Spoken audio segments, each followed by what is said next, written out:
কিভাবে নতুন tender set up করবেন চলুন দেখিয়ে দিই। প্রথমে ওয়াইফাইয়ের অপশনে ঢুকবেন। ঢোকার পর ওয়াইফাইটা অন করে দেখবেন নাম আসবে টেন্ডারতে ক্লিক করবেন।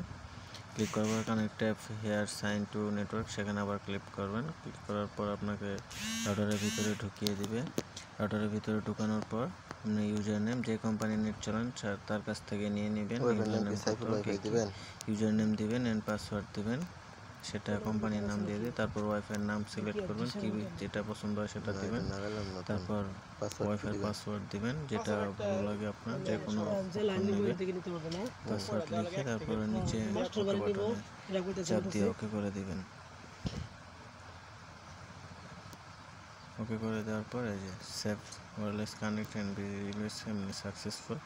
তারপর আবার ওয়াইফাই অপশনে যাবেন। ওয়াইফাই অপশনে যাওয়ার পর কিছুক্ষণ অপেক্ষা করবেন, রিফ্রেশ করে নেবেন। রিফ্রেশ করার পর আপনি দেখতে পাবেন আপনি যে ওয়াইফাইয়ের নাম দিয়েছেন সেই ওয়াইফাই নামটা চলে আসবে।